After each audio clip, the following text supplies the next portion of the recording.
ఆదికాండం 37వ అధ్యాయంలో మనకు ఒక భక్తుడు కనపడతాడు. పేరు యోసేపు. యోసేపు తండ్రి పేరు యాకోబు.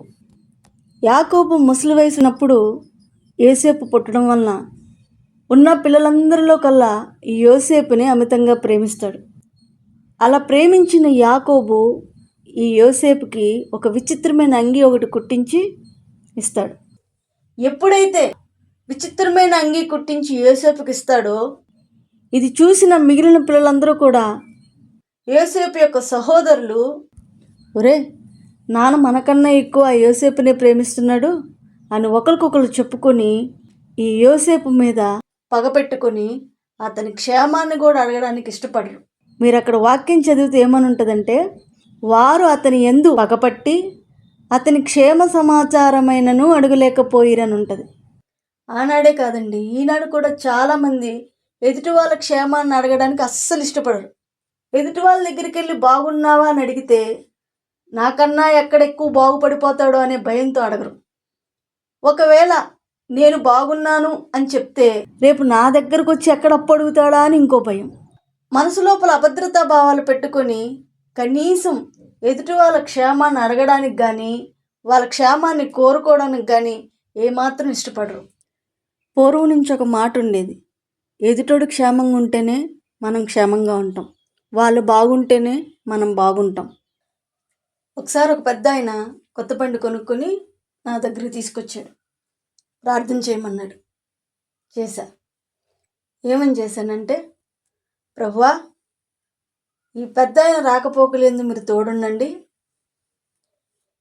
ఈయన ఈ వాహనంతో రోడ్డు మీద వెళ్ళేటప్పుడు ఈయన ఎదురొచ్చే వాహనాలు, వెనకొచ్చే వాహనాలు, పక్కన వెళ్ళే వాహనాలు వేటి వల్ల కూడా ఈయనకి ఎలాంటి అపాయం జరగకుండా ఈయనకి క్షేమం దయచేయండి, ఈయనతో పాటు ఆ వాహనాలకు కూడా క్షేమం దయచేయండి అని ప్రార్థన చేశాను. ప్రార్థన అయిపోయింది. ప్రార్థన అయిపోయాక ఆయన నాతో ఏమన్నాడంటే, అమ్మా నా కోసం ప్రార్థన చేయమంటే, నా బండి కోసం ప్రార్థన చేయమంటే పక్కనున్న వాళ్ళ కోసం, వెనకున్న వాళ్ళ కోసం, ముందున్న అందరి కోసం మీరు నా చుట్టుపక్కల ఉన్న బళ్ళన్నిటి కోసం ప్రార్థన చేశారేంటి అని నన్ను అడిగాడు. నేను అన్నాను, మనం ఎంత కరెక్ట్గా వెళ్ళినా ఎదురొచ్చేవాళ్ళు పక్కన వెళ్ళేవాళ్ళు కరెక్ట్గా వస్తేనే కదండి మనం క్షేమంగా ఉండగలం. ఎదుటి వాళ్ళు క్షేమంగా ఉంటేనే కదండి మీరు కూడా క్షేమంగా ఉంటారు. మీరు ఎంత కరెక్ట్గా వెళ్ళినా వాళ్ళు కూడా కరెక్ట్గా రావాలి కదండి, అందుకే వాళ్ళ కోసం కూడా ప్రార్థన చేశానన్న. అప్పుడు ఆయన ఏమన్నాడో తెలుసా, అమ్మా ఎవరు అల్లగన్నా పోని నాకు అనవసరం. అసలు నేను ఏ సిద్ధాంతం నమ్మి ఈ స్థితికి వచ్చానో తెలుసా, ఇన్ని లక్షలు సంపాదించానో తెలుసా, ఇంత కోటీశ్వరిని ఎలా అయ్యానో తెలుసా. నా సిద్ధాంతం ఏంటంటే నేనే బాగుండాలి, నేనే పైన ఉండాలి, నాకే అన్నీ ఉండాలి. ఇది నా సిద్ధాంతం. ఈ సిద్ధాంతాన్ని నేను నమ్ముకోబట్టే మా ఊళ్ళో నా గురించి ఉన్న టాక్ ఏంటో తెలుసా, నేను తప్ప ఈ బండి కొనే పోటుగాడు ఇంకొకడు లేడంతే, నేను తప్ప ఇంకొకడు కొనలేడంతే. పక్కనోడు ఎలాగన్నా పోని, ఎవరు ఎలాగన్నా అయిపోని నాకు అనవసరం, నేను అస్సలు పట్టించుకోను, నేను బాగుండాలంతే అని అన్నాడు. సరే వెళ్ళిపోయాడు. 2 రోజులు పోయిన తర్వాత ఈయన ఈ బండి వేసుకుని ఊరు బయలుదేరాడు. వెళ్ళేటప్పుడు ఆ ఎదురొచ్చే వాహనం దేన్నో తప్పించిపోయి ఈయన బండిని గుద్దేసింది. బండి మొత్తం తుక్కు తుక్కు అయిపోయింది. కోలుకున్నాక మళ్ళీ నా దగ్గరికి వచ్చాడు. మళ్ళీ వచ్చి మళ్ళీ ప్రార్థన చేయమన్నాడు. నాకు అసలు ఆయన సిద్ధాంతం చాలా బాగా గుర్తుంది కదా. ప్రార్థన చేయడానికి సిద్ధమయ్యా.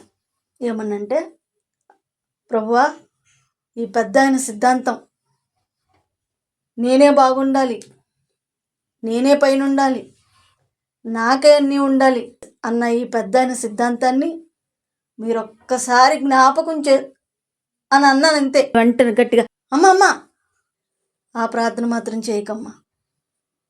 ఏమైందండి అన్న. ఎందుకు చేయొద్దండి అన్న. నా బండి తుక్కయ్యాక ఎదుటివాడు క్షేమంగా ఉంటేనే మనం క్షేమంగా ఉంటాం. ఆ పాఠం నేను తెలుసుకున్నాను. ఆయన నాతో ఏం చెప్పాడో మీతో మొత్తం అలానే చెప్తున్నా. నా సిద్ధాంతం తప్పయింది, నా బండి తుక్కయింది, నా బుర్రకున్న తుప్పు వదిలింది అన్నాడు. మన దగ్గర ఎన్ని లక్షలున్నా మనం క్షేమంగా ఉండాలి, మనతో పాటు ఎదుటివాడు కూడా క్షేమంగా ఉండాలి. కానీ ఈరోజు నేను తెలుసుకున్నా, కొంతమంది అంటూ ఉంటారు, మనం అక్కడక్కడ వింటూ ఉంటాం, ఎదుటివాడిని తొక్కేసైనా నేను పైకెక్కేస్తా అని.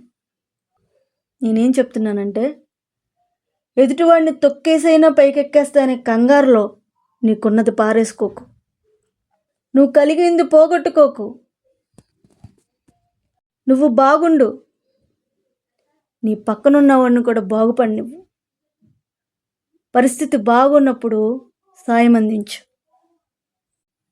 నువ్వు పైనుండు, నీ పక్కనున్నవాడిని కిందకు తొయ్యాలని మాత్రం చూడకు. నీ పక్కనున్నవాడు కింద పడిపోతే నీ చెయ్యి అందించు. నాకే అన్నీ ఉండాలని అనుకో, కానీ పక్కనున్నవాడి దగ్గర ఉన్నవి కూడా తీసేయాలని అనుకోకు. ఏమీ లేని వాడికి నువ్వేమైనా ఇవ్వగలిగింది ఏదైనా ఉంటే ఇవ్వు. యోసేపు సహోదరులు యోసేపు యందు పగపట్టి యోసేపు క్షేమ సమాచారాన్ని కూడా అడగలేకపోయిరి అని వాక్యం చెప్తుంది.